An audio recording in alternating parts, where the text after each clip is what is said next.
ഹരേ കൃഷ്ണ. സർവം ശ്രീ രാധാകൃഷ്ണാർപ്പണമസ്തു. അധ്യായം 17 ശ്രദ്ധാവിഭാഗങ്ങൾ. ശ്ലോകം 17.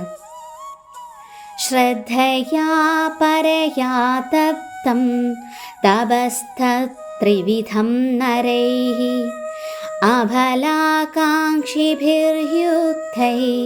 സാത്വികം പരിചക്ഷതേ.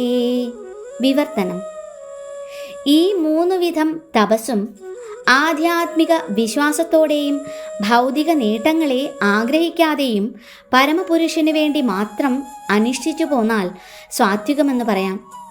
ശ്ലോകം 18.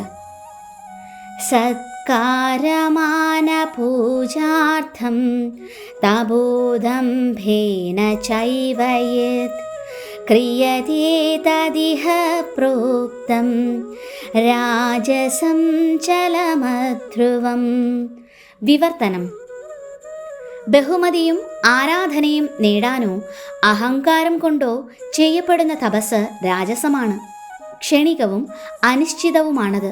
ഭാവാർത്ഥം: മറ്റുള്ളവരെ ആകർഷിക്കാനും അങ്ങനെ അവരുടെ ആദരവും സഹായവും പിടിച്ചുപറ്റാനുമായി ചിലർ തപോവ്രതങ്ങൾ അനുഷ്ഠിക്കാറുണ്ട്. രജോ ഗുണ പ്രധാനികൾ ആശ്രിതന്മാരെ കൊണ്ട് പൂജിപ്പിക്കുകയും കാൽ കഴുകിക്കുകയും അവരിൽ നിന്ന് ധനം വാങ്ങുകയും ചെയ്യുന്നു. തപോനുഷ്ഠാനങ്ങൾ എന്ന പേരിൻ്റെ മറവിൽ ചെയ്യപ്പെടുന്ന അത്തരം പ്രവൃത്തികൾ രാജസങ്ങളാണ്. അവയുടെ ഫലങ്ങളും ക്ഷണികങ്ങൾ തന്നെ. ശ്ലോകം 19. മൂഢഗ്രാഹേണാത്മനോ യത് പീഡയാ ക്രിയതേ തപഃ പരസ്യോത്സാദനാർത്ഥം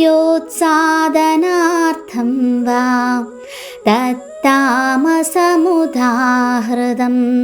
വിവർത്തനം: മൂഢബുദ്ധി മൂലം സ്വയം പീഡനമനുഭവിച്ചോ അന്യരെ പരിക്കേൽപ്പിക്കാനോ നശിപ്പിക്കാനോ ഉദ്ദേശിച്ചോ ചെയ്യപ്പെടുന്ന തപസ് തമോ ഗുണപ്രധാനമാണ്.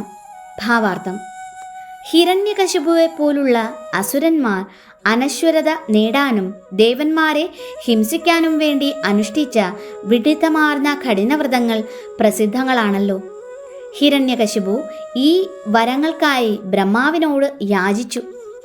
വരം നേടിയെങ്കിലും ഒടുവിൽ ഭഗവാൻ അയാളെ വധിക്കുക തന്നെ ചെയ്തു. അസാധ്യമായ കാര്യങ്ങൾക്കു വേണ്ടി കഠിനവ്രതങ്ങളിൽ ഏർപ്പെടുന്നവർ തമോ ഗുണ സ്വഭാവികൾ തന്നെ. ഹരേ കൃഷ്ണ. സർവം ശ്രീ രാധാകൃഷ്ണാർപ്പണമസ്തു.